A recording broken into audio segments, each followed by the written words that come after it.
స్వప్న సుందరి.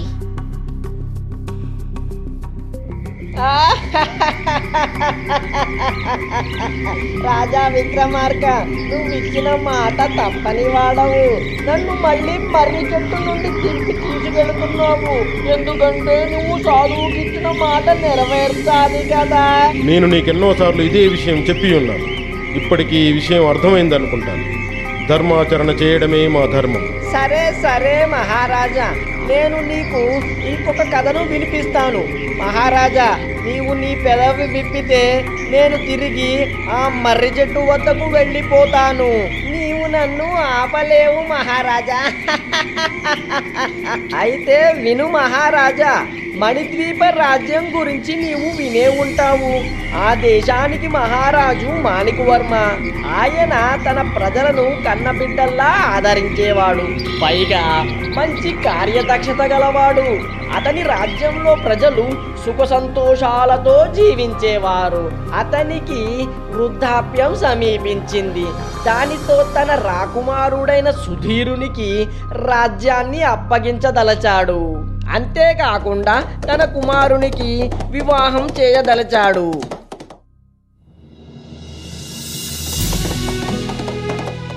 నాయనా సుధీరా, ఈ చిత్రపటాన్ని చూడు.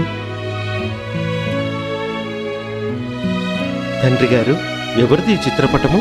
ఇది రత్నగిరి రాకుమారి రత్నప్రభ చిత్తరువి. మేము ఈమెను నీ జీవిత భాగస్వామిగా ఎంపిక చేశాం. నీవు ఈమెను వివాహమాడి మణిద్వీప రాజ్యాన్ని పరిపాలించు. మీ ఆజ్ఞను పాటిస్తాను తండ్రి గారు.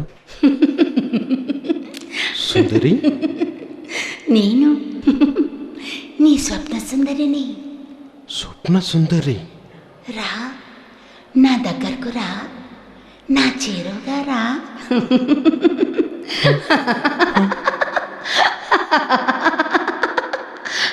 ఎంత అందమైన స్వప్నం! అంతకన్నా అందంగా ఆ స్వప్న సుందరి.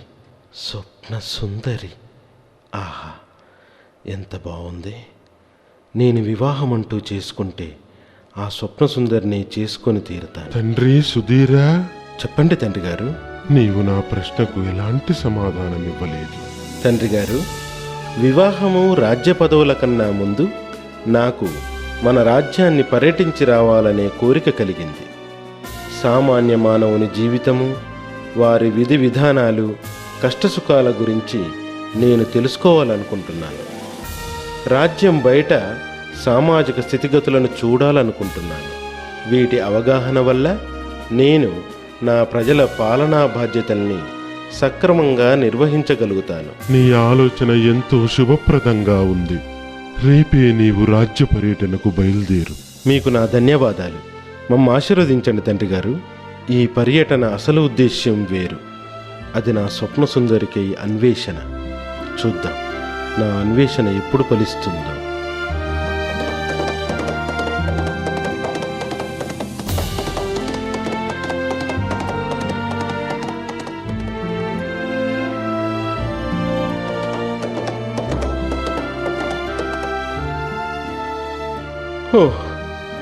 ఆ స్వప్న సుందరి అన్వేషణలో నా ప్రయాణం మొదలయ్యి 2 నెలలు కావస్తోంది. కానీ ఆమె జాడ ఇంతవరకు కానరాలేదు. అయ్యో, నేనిప్పుడు ఏం చేయాలి? నా తక్షణ కర్తవ్యమేమిటి?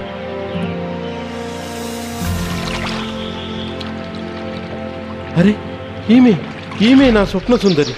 ఓ సుందరి, నీ పేరేమిటో నాకు తెలియదు కానీ నేను నిన్ను ఒకసారి కలలో చూశాను. నన్ను కవ్వించావు. అప్పటి నుండి నీపై నాకు ప్రేమ కలిగింది. ఓ స్వప్న సుందరి, నీవు నన్ను వివాహం చేసుకోగలవా? నాన్న, నాన్న, రక్షించండి!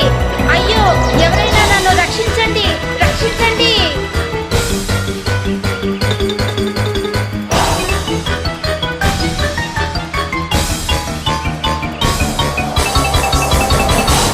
ఓ బాటసారి, ఎవరు నువ్వు?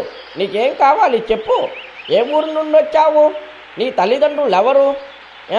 నా కుమార్తెను స్వప్నంలో చూశావట, ఆమెనే వివాహం చేసుకుంటానని చెప్పావట.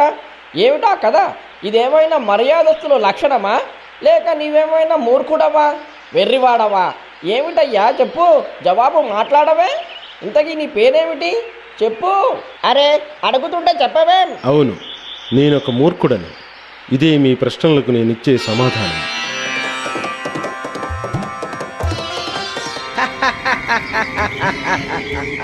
రాజా విక్రమార్క, రాకుమారుడు సుధీరుడు ఎంతో కష్టపడి తన స్వప్న సుందరిని అన్వేషించి గుర్తించాడు కదా. మరి యువతి తండ్రి అడిగిన అన్ని ప్రశ్నలకు సమాధానంగా నేనొక మూర్ఖుడను అని ఎందుకు జవాబిచ్చాడు? సుధీరుడు తన వాస్తవిక పరిచయాన్ని తెలిపి స్వప్న సుందరిని వివాహము చేసుకోవచ్చు కదా. మరి రాకుమారుడా పని ఎందుకు చేయలేదు? రాకుమారుడేమైనా నిజంగా మూర్ఖుడా? నాకు తెలుసు మహారాజా, నీకు నా ప్రశ్నలకు సమాధానం తెలుసునని.